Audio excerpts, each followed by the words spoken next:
Day again here in Pupper Pieland, and today we are going to talk about another animal in my backyard, the squirrel. I've seen lots of squirrels, and they are sneaky animals. I chase them, but they always run behind the tree and disappear. They don't stick around to be friendly, and I think they must be up to something. I'm really curious to know more about them. If you want to know more, check out the Kittle article in the description below. Squirrel facts for kids. Squirrels are generally small animals, ranging in size from the African pygmy squirrel and least pygmy squirrel at 3.9 to 5.5 inches in total length, and just 1/2 to 1 ounce in weight, to the Bhutan flying squirrel at up to 4 feet 2 inches in total length, and several marmot species, which can weigh 18 pounds or more. The ones I see are pretty small though. Squirrels typically have slender bodies with bushy tails and large eyes. In general, their fur is soft and silky, though much thicker in some species than others. The coat color of squirrels is highly variable between and most often within species. In most squirrel species, the hind limbs are longer than the forelimbs, while all species have either 4 or 5 toes on each paw. The paws, which include an often poorly developed thumb, have soft pads on the undersides and versatile, sturdy claws for grasping and climbing. Tree squirrels, unlike most mammals, can descend a tree head first, like the raccoons we talked about before. They do so by rotating their ankles 180 degrees, enabling the hind paws to point backward and thus grip the tree bark from the opposite direction. Wow, they are such good climbers. Maybe that's how they always get away from me.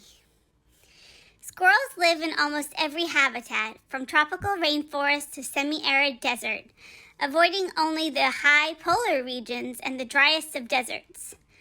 They are predominantly herbivorous, subsisting on seeds and nuts, but many will eat insects and even small vertebrates. As their large eyes indicate, squirrels have an excellent sense of vision, which is especially important for the tree-dwelling species. Many also have a good sense of touch, with viscebrae. We learned from foxes last week that those are whiskers, on their limbs as well as their heads. The teeth of squirrels follow the typical rodent pattern, with large incisors for gnawing that grow throughout life, and cheek teeth for grinding that are set back behind a wide gap. Many juvenile squirrels die in the first year of life. Adult squirrels can have a lifespan of 5 to 10 years in the wild. Some can survive 10 to 20 years in captivity. Premature death may be caused when a nest falls from a tree, in which case the mother may abandon her young if the body temperature is not correct. Many such baby squirrels have been rescued and fostered by professional wildlife rehabilitators until they could be safely returned to the wild. I didn't know that squirrels can have puppy mommies and puppy daddies, but they only get to have them for a little while. My puppy parents are lucky enough to have me forever. Behavior.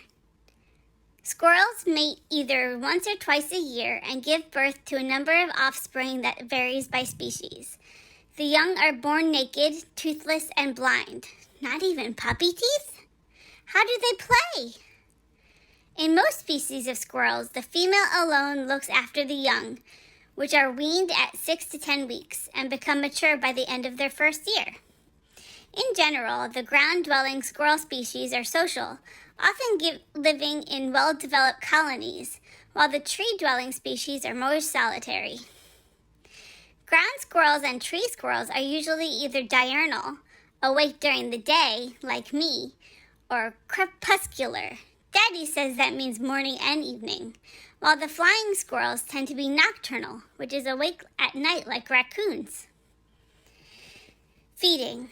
Because squirrels cannot digest cellulose, they must rely on foods rich in protein, carbohydrates, and fats. In temperate regions, early spring is the hardest time of year for squirrels because the nuts they buried are beginning to sprout, and thus are no longer available to eat, while many of the usual food sources have not yet become available. During these times, squirrels rely heavily on the buds of trees. Squirrels, being primarily herbivores, eat a wide variety of plants, such as nuts, seeds, conifer cones, haha, silly squirrels, you can't catch this pine cone, fruits, fungi, and green vegetation. Some squirrels, however, also consume meat, especially when faced with hunger. Squirrels have been known to eat small birds, young snakes, and smaller rodents, as well as bird eggs and insects. Some tropical squirrel species have shifted almost entirely to a diet of insects. Yuck. I like to chase insects, but I don't like to eat them. Wow, they still seem sneaky, but I'm glad to know more about them. That's all of the animals I commonly see in my backyard, so tune in next week when we start another series. Mommy says it's going to be all about water animals for summertime, but I'm calling it Animals That Swim Better Than Pupper Pie. And come back on Friday for the next installment of Fiction Friday, where we can read a story together. Be sure to subscribe so you can join in all the fun. I'll miss you until then. Bye.